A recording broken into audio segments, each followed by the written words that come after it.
Mesdames et messieurs, bonjour. Vous avez été convoqués pour participer aux épreuves écrites du concours d'assistant de conservation du patrimoine et des bibliothèques principales de 2e classe au titre de l'année 2025. Le nombre des candidats inscrits est de 428 et le nombre de postes, toutes spécialités confondues, est de 99.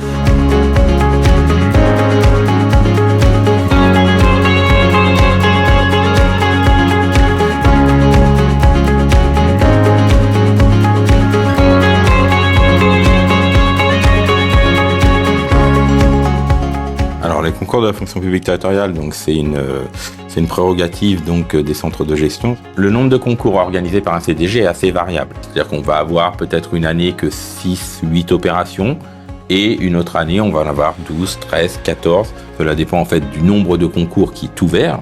On n'ouvre pas forcément tous les concours tous les ans, tout simplement parce qu'il peut très bien ne pas y avoir de postes recensés, puisqu'il faut savoir que quand on ouvre des concours, on les ouvre parce qu'il y a un recensement des postes et que donc les collectivités ont un besoin. L'ANCDG va donc désigner les centres de gestion qui sont organisateurs. On va donc déjà commencer par préparer un arrêté d'ouverture qui va donc derrière désigner les périodes d'inscription pour les candidats ainsi que les dates de clôture d'inscription. Donc ça, c'est la première étape que l'on fait lorsqu'on fait un concours.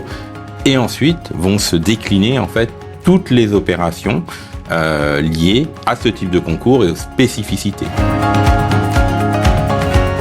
Déjà, la première difficulté, c'est effectivement de réserver les salles, prévoir un petit peu le nombre de candidats que nous aurons et bien évidemment les différents sites, puisque en fonction du nombre de candidats, eh bien, on n'utilise pas forcément les mêmes sites.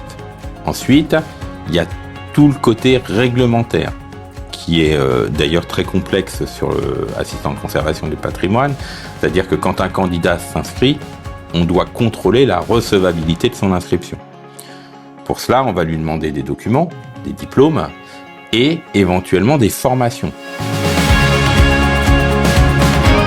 5h23, départ pour Rungis, donc pour les épreuves écrites du concours d'ACPB, donc assistant de conservation du patrimoine et des bibliothèques, concours qui a à peu près 422 candidats donc admis à concourir. Pour 99 postes, toutes filières confondues, puisqu'il y a 4 filières différentes sur assistant de conservation du patrimoine, à savoir bibliothèque, musée, archives et documentation. Alors, les sujets sont préparés généralement par un CDG qui fait partie de la cellule pédagogique nationale. Donc, avec son équipe pédagogique, il prépare les sujets et transmettent au CDG qui le souhaitent et qui font passer les épreuves, bien évidemment, les sujets. Donc, les sujets sont transmis par voie sécurisée, puis imprimés par mon équipe de façon à justifier d'un certain nombre de sujets et de contrôler que tous les sujets ont bien le bon nombre de pages, sont bien correctement imprimés pour qu'aucun candidat n'ait de soucis lorsqu'il va avoir le sujet sur sa table. Donc là, on est sur un petit concours mais complexe au vu des sujets, puisque les sujets sont pour le coup différents selon la spécialité. On peut avoir des concours avec 1500 candidats comme gardien brigadier de police municipale. Ensuite, une fois qu'on arrive, eh bien, on a une équipe généralement de surveillants qui est là, en fonction toujours pareil du nombre de candidats que l'on a sur les épreuves, puisqu'effectivement, on ne peut pas nous surveiller 2000 candidats. Au nom de Madame Thibault, la présidente du Centre départemental de gestion 77, je vous souhaite la bienvenue. Pour chaque candidat, vous déposez donc une copie sur chaque table et 4 feuilles de brouillon. On est sur de la correction dématérialisée, d'accord? Donc le candidat ici remplit l'entête de la copie.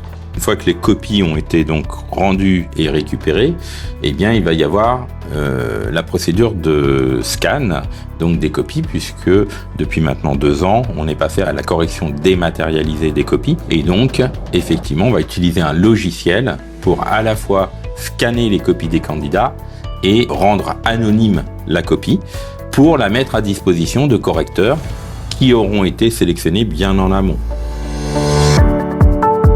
Les épreuves orales sur une ou plusieurs journées avec des jurys composés de 3 personnes, toujours un fonctionnaire territorial, un élu et une personnalité qualifiée. Je suis Gilles Groslevain, maire de Solers, et présidente du jury pour la partie bibliothécaire. Je suis Cécile Lantier, je suis pilote de l'action culturelle pour les médiathèques de Créteil qui dépendent de Grand Paris Sud-Est Avenir. Alors je suis David Sergent, je suis fonctionnaire territorial en charge des finances publiques dans un établissement public. On fait cette série d'entretiens avec les jurys et donc les candidats. Et à la fin de la journée, on fait un débriefing sur l'ensemble des candidats et des notes qui ont été attribuées aux différents candidats de la même façon pour harmoniser la journée au sein de l'ensemble des jurys. Tout simplement, on doit veiller à la bonne organisation d'un point de vue général pour les candidats à cet examen, s'assurer et donc participer à l'honnêteté et l'intégrité surtout des résultats. Alors le jury a pour fonction de veiller à la bonne organisation du concours, à son bon déroulé, pour que les candidats puissent venir nous rencontrer dans un esprit le plus détendu possible, pour qu'on les reçoive ensuite pour juger s'ils sont en capacité d'occuper les fonctions pour lesquelles ils passent le concours, mais dans un esprit de bienveillance et de sérénité. Alors pour moi, un jury, c'est quelqu'un qui doit être bienveillant et qui doit accueillir les candidats en les rassurant pour leur permettre d'exprimer leur maximum de potentiel et tout le savoir qu'ils ont acquis, soit dans leur expérience, soit dans leur révision. Et ensuite, il y aura un jury qui va donc évaluer les résultats et qui, pareil, va déterminer un seuil d'admission. Les résultats des différents concours vont se retrouver en fait sur les sites des CDG organisateurs, donc logiquement sur le site du CDG 77 lorsque vous vous êtes inscrit à un concours organisé par le site du CDG 77, ou dans votre espace personnel. Alors finalement, organiser un concours, c'est beaucoup de tâches, de travail, mais il faut savoir que effectivement, c'est quelque chose de très important. Il faut passer par un concours pour être recruté et ça permet effectivement de servir le service public. Le but, c'est vraiment d'accompagner les personnes, qu'elles soient fonctionnaires ou non, à derrière décrocher ce sésame du concours pour pouvoir ensuite être titulaire et faire partie de notre grande fonction publique territoriale.